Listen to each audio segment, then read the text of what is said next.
Salut à tous, c'est Marie du blog Lemons and Bananas, le blog pour tous les curieux de la langue anglaise. Aujourd'hui, je vais vous présenter un outil qui va vous permettre d'apprendre l'anglais par mail. Cet outil, c'est Gimglish. Apprendre l'anglais par mail, c'est possible. D'ailleurs, il y a plusieurs sites qui vous proposent ça sur Internet. Mais Gimglish, c'est celui qui est le plus abouti. Alors, on va voir ensemble quels en sont les points forts, les points faibles, et comment vous pouvez l'utiliser pour maximiser les bénéfices. N'oubliez pas de télécharger le guide pour faire décoller votre anglais sur Lemons and Bananas. Le lien est dans la description de la vidéo. Est-ce que Gimglish, c'est pour vous? Gimglish, c'est pas pour tout le monde. Il faut que vous soyez motivé pour apprendre l'anglais, que vous ayez un niveau de débutant intermédiaire et aussi que vous ayez du temps et un petit peu d'argent à investir dans votre apprentissage de l'anglais. Gimglish n'est pas pour vous si vous n'êtes pas motivé, vous n'avez pas 20 minutes par jour, si vous n'êtes pas prêt à investir de l'argent dans votre apprentissage et si vous avez déjà un niveau avancé. Si vous avez déterminé que Gimglish est pour vous, eh bien on va voir ça en détail dans un instant, mais concrètement, tous les jours vous allez recevoir un email avec un lien vers un cours d'anglais en ligne. Alors nous voilà sur notre boîte mail, on vient de recevoir l'email de Gimglish, et donc on clique sur notre leçon du jour. Voilà, donc on va commencer par en fait une partie révision, c'est-à-dire si vous avez fait des erreurs dans les leçons précédentes, et bien vous allez avoir une partie sur ces erreurs. Ça peut être de la grammaire, de la conjugaison, et vous avez des questions additionnelles pour voir si cette fois-ci vous êtes capable de répondre, enfin d'avoir la bonne réponse. Voilà, donc il y a plusieurs erreurs. Là, vous avez un point sur la grammaire ou la conjugaison après aussi, avec des exemples de prononciation, ce qui est pas mal quand même. Voilà, donc là, on arrive dans vraiment la leçon du jour. Vous voyez, il y a un texte. On peut même sélectionner, comme sur langage.ai, les mots de vocabulaire que vous voulez réviser plus tard, ou que vous ne savez pas, que vous voulez ajouter à votre liste. Voilà, par exemple, je clique sur Shelves. Ok.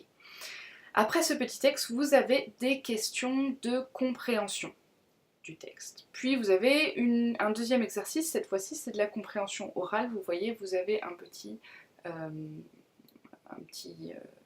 texte, un petit dialogue. Toujours avec des questions, puis une troisième partie, toujours avec des questions de compréhension aussi, puis on passe à la partie grammaire. Là, ce sont des exercices tout simplement sur la grammaire. Et vous finissez la leçon avec un petit contenu bonus, c'est souvent une vidéo ou une vidéo humoristique généralement. Et voilà, une fois que vous avez terminé, que vous avez répondu à toutes les questions, vous pouvez envoyer et vous cliquez sur Send pour envoyer votre leçon et vous aurez une correction. Alors, est-ce que Gimglish est un outil fiable? Oui, mais sous quelques conditions. C'est un outil fiable parce que vous allez travailler votre compréhension écrite, votre compréhension orale, votre vocabulaire, un petit peu de grammaire. Vous allez faire ça tous les jours. Et en plus, c'est un outil qui est quand même relativement simple d'utilisation.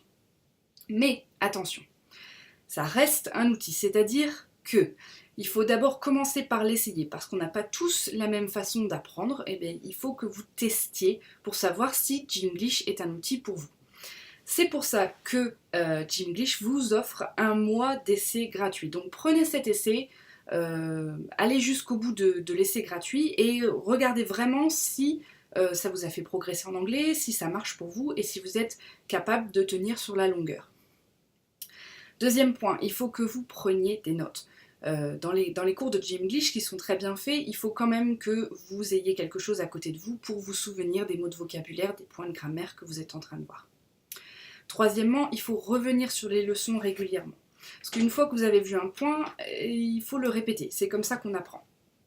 Et quatrièmement, et il ne faut pas faire que cela. Gimglish, c'est un outil très bien, mais par exemple, vous ne travaillez pas sur votre parler. Vous ne travaillez pas sur votre anglais parlé.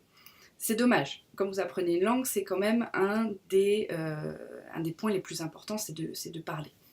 N'oubliez pas de vous abonner à la chaîne Lemons and Bananas, cliquez sur la petite cloche pour être notifié de toutes les nouvelles vidéos. Abonnez-vous également à la newsletter sur lemonsandbananas.com.